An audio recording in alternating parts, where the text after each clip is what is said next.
Hi hello use welcome to social trend. రాజకీయ పార్టీల గురించి, రాజకీయ నాయకుల గురించి సోషల్ మీడియా వేదికగా కొంతమంది మీమర్స్ చాలా ఫన్నీగా క్రియేట్ చేసినటువంటి మీమ్స్ ఇప్పుడు సోషల్ మీడియా వేదికగా ట్రోల్ అవుతున్నాయి. ఆ మీమ్స్ ఏంటనేవి ఒకసారి మనం చూసేటువంటి ప్రయత్నం అయితే చేద్దాం. వైజాగ్ పోర్టులో 25,000 కేజీల డ్రగ్స్ పట్టివేత, విలువ 50,000 కోట్లని అంచనా. గంజాయి ఒకటే అనుకున్న డ్రగ్స్ కూడా మొదలుపెట్టారా అంటూ జగన్మోహన్ రెడ్డి ప్రభుత్వాన్ని ఉద్దేశించి ఈ మీమ్ అయితే క్రియేట్ చేశారు. ఇది ఇప్పుడు సోషల్ మీడియాలో ట్రెండ్ అవుతుంది. నెక్స్ట్, ఎన్నికల్లో పంచడానికి డ్రగ్స్ దిగుమతి, బ్రెజిల్ నుంచి విశాఖ వచ్చిన కంటైనర్, విశాఖ సీపోర్ట్లో 25,000 కేజీల డ్రగ్స్ స్వాధీనం, 1000 బ్యాగుల్లో డ్రగ్స్ తరలింపు, ఇంటర్పోల్తో సిబిఐ ఆపరేషన్. విశాఖ సీపోర్ట్లో 25,000 కేజీల డ్రగ్స్ స్వాధీనం, ఇంటర్పోల్ సమాచారంతో సిబిఐ ఆపరేషన్. బ్రెజిల్ నుంచి విశాఖ తీరానికి వచ్చిన కంటైనర్, విశాఖలోనే ఓ ప్రైవేట్ కంపెనీ పేరుతో డెలివరీ అడ్రస్ అంటూ కూడా నిన్న పెద్ద మొత్తంలో విశాఖ సీపోర్ట్లో డ్రగ్స్ కలకలం రేపిన నేపథ్యంలో దాన్ని తీసుకొని ఒక ఈ మీమ్ క్రియేట్ చేసి సోషల్ మీడియా వేదికగా ట్రెండ్ చేస్తూ ఉన్నారు. నెక్స్ట్, ఎన్నికల తరుణంలో రాష్ట్రంలోకి భారీగా డ్రగ్స్, బ్రెజిల్ నుంచి విశాఖకు చేరిన 25,000 కేజీల డ్రెడ్ ఈస్ట్ కంటైనర్ తెరవకుండా వైకాపా నేతల ఒత్తిళ్లు. నిన్న విశాఖ తీరంలో కలకలం రేపినటువంటి డ్రగ్స్ ఇష్యూలో వైకాపా నేతల హస్తం ఉందని నిన్న సిబిఐ అధికారులు ఆ కంటైనర్ని తెరిచేందుకు ప్రయత్నం చేయగా వైసీపీ నాయకులు అడ్డుపడుతున్నారు, వైసీపీ నాయకుల నుంచి ఒత్తిళ్లు వస్తున్నాయి అన్నట్లుగా కూడా ఒక వార్త ఇప్పుడు సోషల్ మీడియా వేదికగా ట్రెండ్ అవుతూ ఉంది. Next, Brazil Jagan drugs party, Visakha పోర్టులో 25,000 కేజీల డ్రగ్స్తో దొరికిన వైసీపీ దొంగల ముఠా అంటూ కూడా కూనం వీరభద్రరావుకు సంబంధించినటువంటి పోస్టర్ని తీసుకొచ్చి అసలు బ్రెజిల్ నుంచి జగన్మోహన్ రెడ్డి పార్టీకి సంబంధించిన కొంతమంది నాయకులే డ్రగ్స్ దందా నడిపిస్తున్నారు అంటూ కూడా ఇప్పుడు ఒక వార్త సోషల్ మీడియా వేదికగా ట్రెండ్ అవుతూ ఉంది. నెక్స్ట్, జగన్మోహన్ రెడ్డి మాటలను ఇతివృత్తంగా తీసుకొని ఈ మీమ్ని క్రియేట్ చేశారు. అన్న ఓడిపోతున్నాడు, రాష్ట్రానికి మంచి రోజులు వస్తాయని చెప్పండి అంటూ జగన్మోహన్ రెడ్డి మాట్లాడే తీరుగానే అన్న ఓడిపోతున్నాడు అంటూ తన గురించి తాను మాట్లాడుతున్నట్లుగా ఈ ఒక మీమ్ని క్రియేట్ చేసి సోషల్ మీడియా వేదికగా ట్రెండ్ చేస్తూ ఉన్నారు. నెక్స్ట్, ఏపీలో ఎన్డీఏ కూటమికి మద్దతు తెలిపిన జయప్రకాష్ నారాయణ, వాళ్ళకేమో జేపీ లాంటి వాళ్ళ సపోర్ట్, మనకేమో శ్రీరెడ్డి ఆర్జీవీల సపోర్ట్ అంటూ కూడా వైసీపీ నేతలు, వైసీపీ శ్రేణులు మదన పడుతున్నట్లుగా ఈ మీమ్ని క్రియేట్ చేశారు. ఈ మీమ్ ఇప్పుడు సోషల్ మీడియా వేదికగా ట్రోల్ అవుతుంది. నెక్స్ట్, వాలంటీర్స్, అరే జగనన్న మళ్ళీ గెలిస్తే మన వాలంటీర్లు అందరినీ పర్మనెంట్ చేసి 20,000 జీతం ఇస్తాడంటరా, ఒరిజినల్ గవర్నమెంట్ ఎంప్లాయీస్ అని రకరకాల ఎక్స్ప్రెషన్తో ఉన్నటువంటి ఒక మీమ్ని ఇప్పుడు సోషల్ మీడియా వేదికగా ట్రోల్ చేస్తూ ఉన్నారు. బ్రహ్మానందం గారి ఎక్స్ప్రెషన్స్ అయితే మనం చూడొచ్చు. అయితే లైట్ అన్నట్లుగా వాళ్ళ ఎక్స్ప్రెషన్ అయితే ఉంది. ఇప్పుడు ఈ మీమ్ సోషల్ మీడియా వేదికగా ట్రోల్ అవుతుంది. నెక్స్ట్, వైసీపీకి ఎన్నికల ప్రచారం చేస్తున్నారని మచిలీపట్నంలో 6 వాలంటీర్లు, పొదిల్లో 3, మైలవరంలో 11 మంది, గుంటూరులో 45 మంది వాలంటీర్ల మీద వేటు వేసిన ఎన్నికల కమిషన్. ఈ ఈసీ ఏంటి నన్ను ఇలా తగులుకుంది అంటూ జగన్మోహన్ రెడ్డి ఇబ్బంది పడుతున్నట్లుగా జగన్మోహన్ రెడ్డి ఎక్స్ప్రెషన్ని తీసుకొని ఓవరాల్గా ఈ మీమ్ని క్రియేట్ చేశారు. ఇప్పుడు ఈ మీమ్ సోషల్ మీడియా వేదికగా ట్రోల్ అవుతుంది. Next, Ravi Nair, Delhi liquor policy case, P Sarath Chandra Reddy the approver donated to 30 crores to BJP. అంటే ఢిల్లీ లిక్కర్ స్కామ్లో అప్రూవర్గా మారినటువంటి శరత్ చంద్రారెడ్డి దాని నుంచి బయటపడేందుకు భారతీయ జనతా పార్టీకి 30 కోట్ల రూపాయలు లంచం ఇచ్చినట్లుగా, 30 కోట్ల రూపాయలు డొనేషన్ ఇచ్చినట్లుగా ఈ వార్త అయితే మనకు తెలియజేస్తూ ఉంది. ఇప్పుడు ఈ వార్త సోషల్ మీడియా వేదికగా ట్రెండ్ అవుతుంది. నెక్స్ట్, తలా అయినా తెంచుకుంటాను కానీ నా శ్రీరాముడి విగ్రహం ధ్వంసం జరిగిన ఈ ప్రభుత్వానికి అంటే వైసీపీకి మాత్రం ఓటు వేయను అంటూ జగన్మోహన్ రెడ్డి ప్రభుత్వంలో ఎన్నో అరాచకాలు జరిగాయి, దేవుడి విగ్రహాలు ధ్వంసం చేశారు అంటూ కూడా దాన్ని గుర్తు చేసేలాగా ఒక మీమ్ని క్రియేట్ చేసి ఆ మీమ్ని ఇప్పుడు సోషల్ మీడియా వేదికగా ట్రెండ్ చేస్తూ ఉన్నారు. నెక్స్ట్, మీ కంపెనీ ముందుకు నడవాలంటే ఏం చేయాలో తెలుసు కదా అంటూ అడిగినటువంటి ప్రశ్నకి, తెలుసు సార్, ఎలక్టోరల్ బాండ్స్ కొనాలి, మీ అకౌంట్స్లో వేయాలి, లేదంటే ఈడీలు బోడీలతో చావాలి అంటూ శివాజీ సినిమాలో కొన్ని సీన్స్ని తీసుకొని ఈ మీమ్ని క్రియేట్ చేశారు.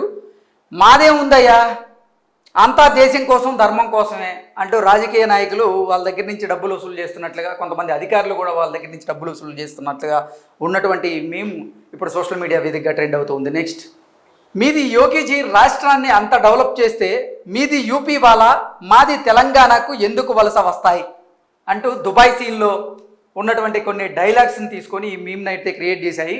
యూపీలో యోగి ఆదిత్యనాథ్ అంతా డెవలప్ చేస్తే అసలు యూపీ వాసులు ఇప్పుడు మళ్ళీ హైదరాబాద్కి ఎందుకు వలస వస్తున్నారు అనేటువంటి ఉద్దేశంతో ఈ మీమ్ని క్రియేట్ చేసి ఇప్పుడు సోషల్ మీడియా వేదికగా ట్రోల్ చేస్తూ ఉన్నారు. నెక్స్ట్, ఈ ఒక్కసారికి నాకు ఓటేయండి, మిమ్మల్ని లక్షాధికారిని చేస్తా, నీకు అంత ఛాన్స్ లేదులే, ఆల్రెడీ నీ దెబ్బకి కోటీశ్వర్లందరూ లక్షాధికారులే అయ్యారు, ఈ ఒక్కసారికి నాకు ఓటేయండి, నేను మిమ్మల్ని లక్షాధికారిని చేస్తా అంటూ రాజకీయ నాయకుడు అడిగినట్లుగా ఇక్కడ సునీల్ గారు బ్రహ్మానందం గారిని అడుగుతూ ఉంటే, మీకు అంత ఛాన్స్ లేదులే, ఆల్రెడీ మీ దెబ్బకు కోటీశ్వరులందరూ కూడా లక్షాధికారులు అయ్యారు, బెకార్లు అయ్యే పరిస్థితి వచ్చింది అన్నట్లుగా అనే ఉద్దేశంతో ఈ మీమ్ని క్రియేట్ చేసి ఇప్పుడు సోషల్ మీడియా వేదికగా ట్రోల్ చేస్తూ ఉన్నారు. నెక్స్ట్, ఎన్నికల ప్రచారంలో పాల్గొన్న 64 మంది వాలంటీర్స్ విధుల్లో నుంచి తొలగించాలని ఎన్నికల కమిషన్ ఆదేశం, ఇప్పుడు మా పరిస్థితి ఏంటి మామయ్య అంటూ జగన్మోహన్ రెడ్డిని ఉద్దేశించి వాలంటీర్లు అడుగుతున్నట్లుగా ఈ మీమ్ని క్రియేట్ చేశారు. ఇది ఇప్పుడు సోషల్ మీడియాలో ట్రెండ్ అవుతూ ఉంది. నెక్స్ట్, ఇక్కడ జగన్మోహన్ రెడ్డి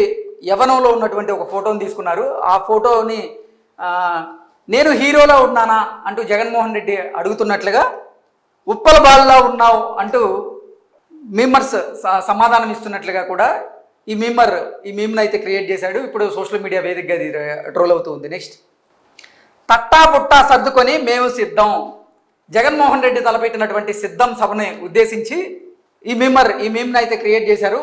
తట్టా పుట్టా నెత్తిన సర్దుకున్నట్లుగా జగన్మోహన్ రెడ్డి తట్టా పుట్టా సర్దుకొని మేము సిద్ధం అంటూ ఒక మీమ్ని క్రియేట్ చేశారు. ఇది ఇప్పుడు సోషల్ మీడియా వేదికగా ట్రోల్ అవుతూ ఉంది. నెక్స్ట్, మొదటిసారి ఓటేసే యువత జగనన్నకు ఓటేద్దామా, దగాపడ్డ నిరుద్యోగులు మాత్రం వద్దురా రే సంక నాకించేస్తాడు అంటే, మొదటిసారి ఓటేసే యువత జగనన్నకు ఓటేద్దామా అనే ప్రశ్న అడిగితే గాయపడ్డ నిరుద్యోగులు ఏం చెప్తారంటే, వద్దురా రే సంక నాకించేస్తాడు అంటూ కూడా ఆన్సర్ ఇస్తున్నట్లుగా ఒక మీమ్ అయితే ఇప్పుడు సోషల్ మీడియాలో ట్రోల్ అవుతుంది. నెక్స్ట్, రేపటి నుంచి ఐపీఎల్ ప్రారంభం, బెట్టింగ్ అనిల్ ఇక నన్నెవరూ ఆపలేరు అంటూ అనిల్ కుమార్ యాదవ్ని ఉద్దేశించి ఈ మీమ్ని అయితే క్రియేట్ చేశారు. ఇది ఇప్పుడు సోషల్ మీడియా వేదికగా ట్రోల్ అవుతుంది. నెక్స్ట్, లోక్సభ ఎన్నికలకు మరో 5 అభ్యర్థులను ప్రకటించిన ఏఐసిసి అంటూ కూడా గడ్డం వంశీకృష్ణ పెద్దపల్లి నుంచి, సునీత మహేందర్ రెడ్డి మల్కాజ్గిరి నుంచి, దానం నాగేందర్ సికింద్రాబాద్ నుంచి, గడ్డం రంజిత్ రెడ్డి చెవేల నుంచి, నాగర్ కర్నూలు నుంచి మల్లు రవిని ప్రకటించినట్లుగా కూడా ఒక వార్త ఇప్పుడు సోషల్ మీడియా వేదికగా ట్రెండ్ అవుతుంది. నెక్స్ట్, కాంగ్రెస్ బ్యాంకు ఖాతాలన్నీ స్తంభింపజేశారు, అయితే దీనిపై ఎన్నికల సంఘం, మీడియా, కోర్టు మరియు దేశంలోని అన్ని సంస్థలు మౌనంగా ఉన్నాయి, ఇది ప్రజాస్వామ్యానికి చాలా ప్రమాదకరం అంటూ కూడా రాహుల్ గాంధీ గారు మాట్లాడుతున్నటువంటి మాటలను తీసుకొని ఒక మీమ్ని అయితే క్రియేట్ చేశారు. అది ఇప్పుడు సోషల్ మీడియా వేదికగా ట్రోల్ అవుతుంది. నెక్స్ట్, వనవాసం చేస్తున్న రాముణ్ణి రాక్షస మూక చాలానే ఇబ్బంది పెట్టింది, అయినా చెక్కు చెదరలేదు, ఆ సంకల్పమే 10 తలల రావణుణ్ణి అహాన్ని అణిచి నేల కొరిగేలా చేసింది, న్యాయమే గెలిచింది అంటూ సోషల్ మీడియా తెలంగాణ కాంగ్రెస్ ఈ మీమ్ని క్రియేట్ చేసింది. ఈ మీమ్ ఇప్పుడు సోషల్ మీడియా వేదికగా ట్రెండ్ అవుతుంది. నెక్స్ట్, కాంగ్రెస్ పాలనలో రైతన్నకు దెబ్బ మీద దెబ్బ, కాంగ్రెస్ ప్రభుత్వ నిర్లక్ష్యంతో ప్రాజెక్టుల నీళ్లందక వేలాది ఎకరాల్లో ఎండిపోతున్న పంటలు, అకాల వర్షాలతో వడగండ్లతో చేతికొచ్చిన పంటలు నేలపాలు, ఇంత జరుగుతున్నా కనీసం రైతులను పట్టించుకునే పలకరించే పాలకుడే దిక్కులేడు, ఈ కాంగ్రెస్ పాలకులకు ఢిల్లీ పర్యటనల మీద ఉన్న శ్రద్ధ రైతులపై లేదంటూ ఆగ్రహం వ్యక్తం చేస్తున్న రైతన్నలు అంటూ కూడా ఒక వార్త. అంటే కాంగ్రెస్ పార్టీ అధికారంలోకి వచ్చిన తర్వాత రైతుల పరిస్థితి రాష్ట్రంలో అస్తవ్యస్తంగా ఉందని, అసలు రైతులను రేవంత్ రెడ్డి పట్టించుకోవట్లేదు అనేటువంటి ఉద్దేశంతో ఈ మీమ్ని క్రియేట్ చేశారు. ఈ మీమ్ ఇప్పుడు సోషల్ మీడియా వేదికగా ట్రోల్ అవుతుంది. నెక్స్ట్, ప్రజాపాలన దరఖాస్తుల పేరుతో పేదలను మోసం చేసిన కాంగ్రెస్ సర్కార్ అంటూ కూడా స్వీకరించిన దరఖాస్తులను పూర్తి స్థాయిలో కంప్యూటరీకరణ చేయకుండా కోట్ల స్వాహా, ఏజెన్సీలతో చేతులు కలిపి ఈ ప్రక్రియలో నిధులు దోపిడీ చేసిన అధికారులు, హైదరాబాద్ నగర పరిధిలో 12 కోట్ల ప్రజాధనం దుర్వినియోగం అంటూ కూడా అర్హులైన పేదలకు సంక్షేమ పథకాలు వర్తించక అవస్థలు పడుతున్నారంటూ కూడా కాంగ్రెస్ పార్టీ పాలనను ఉద్దేశించి ఒక మేమర్ ఈ మీమ్ను అయితే క్రియేట్ చేశారు. ఇది ఇప్పుడు సోషల్ మీడియా వేదికగా ట్రోల్ అవుతుంది. నెక్స్ట్, కాంగ్రెస్ పాలనలో కరీంనగర్ రైతుల గోస. తాగునీటికి కరెంటుకి గోసపడుతున్న కరీంనగర్ రైతులు కాళేశ్వరం ప్రాజెక్టు నుంచి నీళ్లు ఎత్తిపోయాక కరువైన నీళ్లు, వేలాపాలా లేని కరెంటుతో అర్ధరాత్రి పూట రైతన్నల అవస్థలు అంటూ కూడా కాంగ్రెస్ వచ్చిన 3 నెలల్లోనే రైతులకు అష్ట కష్టాలు అంటూ కాంగ్రెస్ పార్టీ పాలన గురించి అలాగే రేవంత్ రెడ్డి పరిపాలన గురించి ఈ వార్తని ఇప్పుడు సోషల్ మీడియా వేదికగా కొంతమంది మీమర్స్ ట్రోల్ చేస్తూ ఉన్నారు. నెక్స్ట్, ఇది మోదీ హామీ గ్యారంటీ అంటూ కూడా అసలు మోదీ ఇచ్చినటువంటి కొన్ని హామీలని తెలియజేస్తూ ఒక మీమ్ అయితే క్రియేట్ చేశారు. ఎవరు పట్టించుకొని వారిని కూడా మోదీ గారు పూజిస్తారు అంటూ కూడా ఒక మీమ్ని అయితే క్రియేట్ చేయడం జరిగింది. 2.86 కోట్లు సౌభాగ్య ఇళ్లకు విద్యుత్ సదుపాయం, జారీ చేసిన ఫాస్టాగ్లు, సుకన్య సమృద్ధి యోజన ఖాతాలు, ఉచిత LPG, PM Ujjwala Yojana, Jan Aushadhi Suvidha sanitary ప్యాడ్లు, Ayushman Bharat ఆరోగ్య ఖాతాలు, ఇలా రకరకాల స్కీముల గురించి తెలియజేస్తూ ఒక మీమ్ని అయితే క్రియేట్ చేశారు. ఇది ఇప్పుడు సోషల్ మీడియా వేదికగా ట్రోల్ అవుతుంది. నెక్స్ట్, ధర్మపురి అరవింద్ గారిని మోసగాడు అంటూ అనే ఉద్దేశం వచ్చేలాగా ఒక మీమ్ని అయితే క్రియేట్ చేశారు. లోక్సభ ఎన్నికల్లో గెలిచిన నెలలోపు నిజాం షుగర్ ఫ్యాక్టరీని తిరిగి తెరిపిస్తానని ధర్మపురి అరవింద్ వాగ్దానం చేశారు. గతంలో పసుపు బోర్డు ఏర్పాటు చేయిస్తానని కూడా మాటిచ్చారు. కానీ 4.5 సంవత్సరాల తరువాత ఆ మాట నిలబెట్టుకున్నారు. ఇప్పుడు కూడా లోక్సభ ఎన్నికల్లో గెలిచిన నెలలోపు నిజాం షుగర్ ఫ్యాక్టరీని తిరిగి తెరిపిస్తానని ధర్మపురి అరవింద్ వాగ్దానం చేస్తున్నారు. కానీ ఒకవేళ నిజంగా ఈ మాటతో గెలిస్తే అది ఇంకెప్పటికి అయిద్దో అనేటువంటి ఉద్దేశంతోనే ఈ మీమ్ని క్రియేట్ చేసి ఇప్పుడు సోషల్ మీడియా వేదికగా దీన్ని ట్రోల్ చేస్తూ ఉన్నారు. నెక్స్ట్,